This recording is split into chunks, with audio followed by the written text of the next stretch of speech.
So we'll get straight into it. Have you been outside of your comfort zone? Well, yeah, like this is probably the biggest step out of my comfort zone. But there's one thing I always tell myself, and to grow as a person, you have to step out your comfort zone. Yeah. So before, to be honest, I was actually quite nervous about meeting all different walks of life, maybe being kind of like the odd one out.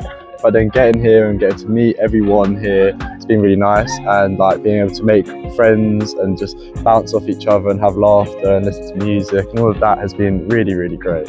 So what would you be doing if you wasn't here in South Africa?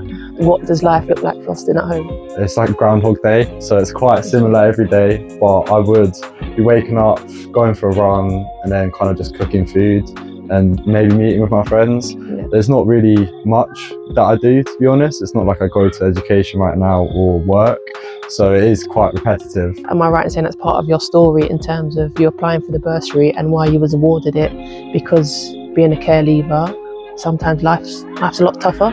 As a care leaver, I'm forced into high contracts for my rent. So I did actually have a really good job in the NHS in an apprenticeship that would have been green flags all the way. But unfortunately, it's called the unemployment trap, and it affects millions of people where the housing benefit cuts so significantly that it's better for them not to work. It's quite a strange system that you don't really understand as a care leaver, that you're thrown in deep end. Until you're in it. And then when you're in it, you have to speak to financial advisors and this and that to actually find your route, and it's quite hard. So getting this opportunity, it was kind of like I was in a bit of a crossroads. So I'm going back to education in September, but before even knowing that, I was in a bit of crosshair of what I want to do. And this opportunity came up. It changes my entire perspective on life, and also, yeah, it gives me the headspace to think of what I want to do. So yeah, it's life-changing.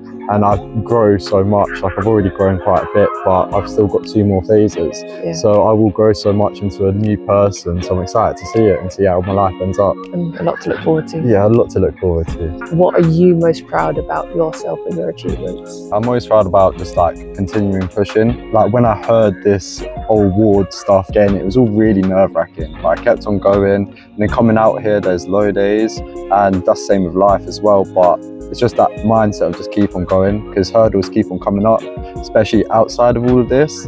And I've just managed to keep on going, and now I get to see this beautiful landscape every day and work with the local community and the environment. It's beautiful. So I'm really thankful for keeping on going. Thank you for speaking to us, Austin. No problem at all. Thanks for having me.